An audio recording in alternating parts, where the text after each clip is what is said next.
and follow a good, healthy diet. I'm not saying starve yourself. Please Right. don't get me wrong. True. Eat, eat every 2 hours, put a small portion in your mouth, and that will increase your metabolism, keep it going throughout the day. That is what is necessary rather than skipping meals and starving yourself. Trust me, that's not going to help you at all. Okay. True, true. I hope, Abhi, your question was being sorted. Of course, ma'am mentioned that think before you put anything in your mouth. All right. If you can't exercise, if you can't work out, then that is the only mantra you can execute. Absolutely. You can work out at home. There's a lot of exercises you can do at home True, itself, true. and you'll get a lot of this assistance on net and Google and YouTube and Mm, everywhere.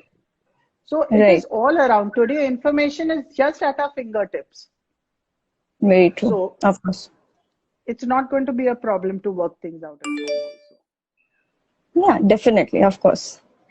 All right. So moving on to the my list of questionnaire. So Okay. what do you have to say about power dressing? Power dressing. Okay. Yeah. Power dressing, actually, if we kind of analyze the term itself, it was a term that started in the 1970s Okay. and which kind of gained momentum in the 80s, or you can say mid 80s. So, power dressing, if we talk of it as a term or a definition, power dressing is basically referring to women Hmm. and their style of dressing, wherein All right. they kind of influence the opposite person in a positive manner with their dressing and their dressing All style, right. which would again be a very positive one, and a formal dressing wherein we are trying to make our own statement. A woman is trying to make her own statement in a male dominated environment. All right. That is basically the explanation for power dressing.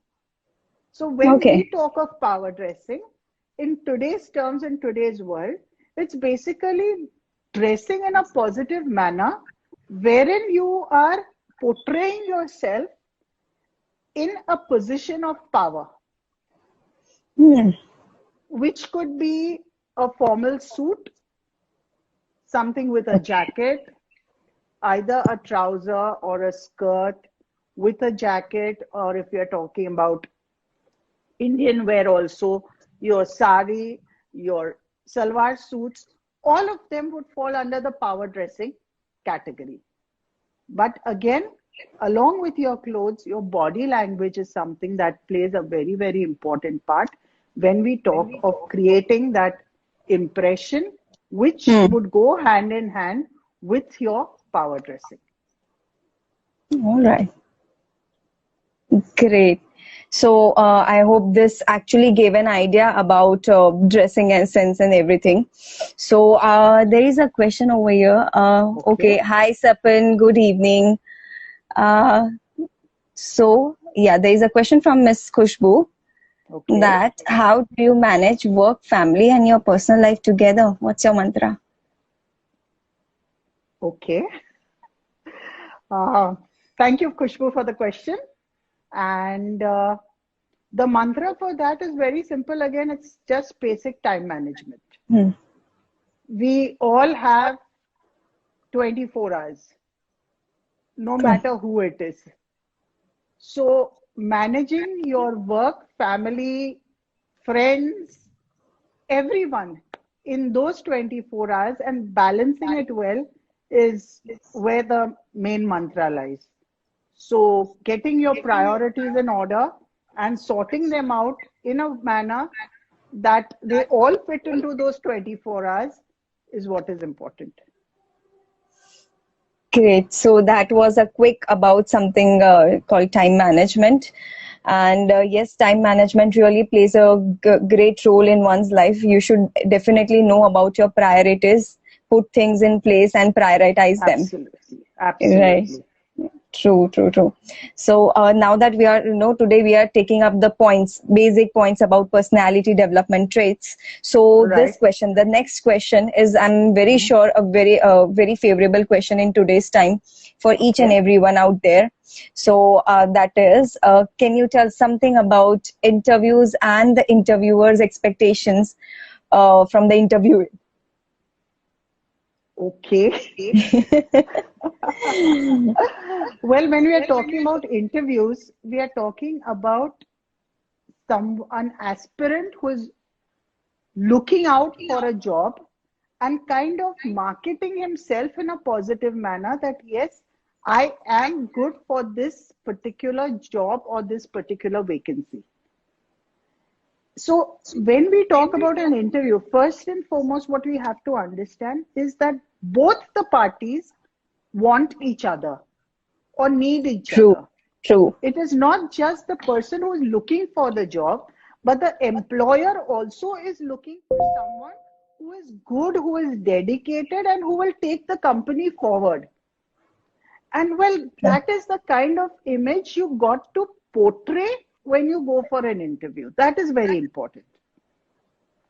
So, True. certain traits such as punctuality, again, your grooming, again, your first impression, again, your level of dedication, your confidence, your self confidence that you portray, all these things, your knowledge about the field that you're going, the knowledge about the company itself, you need to take some time out and kind of research on the company you're going for the interview. You Hmm. need to know True. some background about it, general knowledge, current affairs. All these Hmm. things need to come together to create that positive image which would motivate the employer to hire you. Right. True, true, true. Definitely. So justified. Yeah.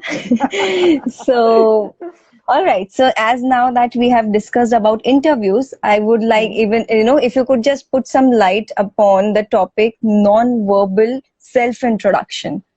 Normally, a student is in a dilemma that more, more I speak, I'll be like, Hmm. highlighted and all that. But what Right. do you have to say about non-verbal self-introduction that they portray? Well, when we are talking about non-verbal introduction, it would again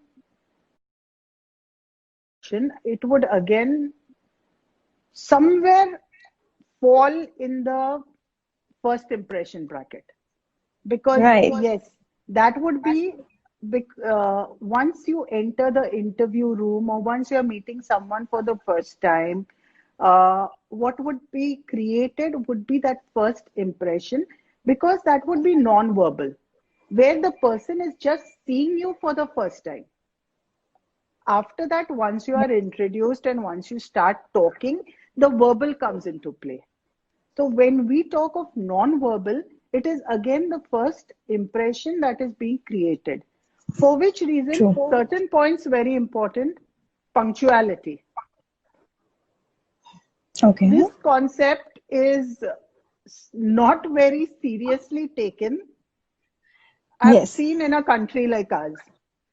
So punctuality is something that you really need to take serious notice about.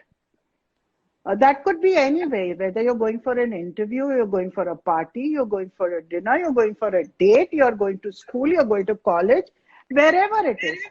Punctuality is something you need to portray yourself as a very, very punctual person. After that would come your grooming, your the clothes that you wear. Hmm. You need to show the opposite person that you are taking care of yourself, and that is necessary. If you don't take True. care of yourself, how are you going to take care of the company that you are employed in, or how are you Hmm. going to take care of your date, or how are you going to take care of your girlfriend or boyfriend or whoever it is? So first we start with the priority of taking care of ourselves, and for that we need to spare some time. And that is again portrayed by how we are dressed. Here again, I'm not talking about wearing designer clothes and designer labels. Wear normal clothes, wear absolutely normal stuff, but see Hmm. that it is clean, it is well ironed. You have spared that time to iron your clothes and look into that. Right. Apart from that, again comes hygiene. Your skin, your hair, your body odor. That is something again which is very important, and it can definitely create a very, True. very negative image with the opposite person. When you kind of enter an interview room or you meet someone, and rather than a perfume, it's your body odor that is coming, and that poor guy is kind of fainting with that, it's not a very positive image that you're portraying, True. especially True. again in India in these weather Hmm. conditions. Using a deodorant, using an antiperspirant, using the right perfumes is again very, very necessary. All this, plus again would come your proper right handshake. Your Yeah. handshake, there are different kinds of handshakes now. Hmm. So I wouldn't like to get into the details right now, but yes, for our further talks, we'll definitely get into the details of what are the different kinds of handshakes and how do you go about the eye Right. contact that is necessary, your self confidence, your knowledge, your general knowledge, your current affairs knowledge. All this is very, very important. True. All right. So, guys, you need to log in every Sunday at 6 p.m. to know more about the topics that we leave, unturned over here. As ma'am said about handshakes, there are a lot of body language and body postures, types of handshakes, and everything. So, kindly tune in every Sunday at 6 p.m. to know more about it. So, as of now, let's move further with a different topic. So, ma'am, there is one very common thing I've seen in Okay. today's generation. Hmm. And I don't know, like, this thing is almost present in each and every candidate, whomsoever Hmm. I come across to. Okay. And that is called self-doubt. So, do you have anything to say about it? Like, anything to talk about self-doubt, how to overcome those issues about self-doubt? And where Well, does this come from? If oh you my have God. anything to I don't know where the self-doubt comes from, but self-doubt would come uh, due to lack of self-confidence. It's a very interrelated topic. So, lack of self-confidence will definitely lead to lack of to self-doubt. So, when we True. talk of self-confidence, it is again something very, very important because self-confidence is basically having the confidence in yourself. So, self confidence is a term that comes, it's a Latin word which is fibari. Fibari is a Latin word which says, I have trust in myself. So, Okay. that is where this word self confidence comes from. Hmm. So, when you have trust in yourself, you Right. automatically start having confidence in yourself. Hmm. But this has to be taken in a positive manner. Again, not having this superiority notion, that would again turn into a negative aspect. So, having self trust, and to have that self trust, again, you need to work upon yourself. Just by standing in front of the True. mirror and saying, I'm So, confident, I know this, hmm, it's not going to work. You need to work right. upon yourself. You need to face your fears. You need to face challenges. And that is what is going to develop that self confidence, which will eventually kind of evaluate and eradicate the self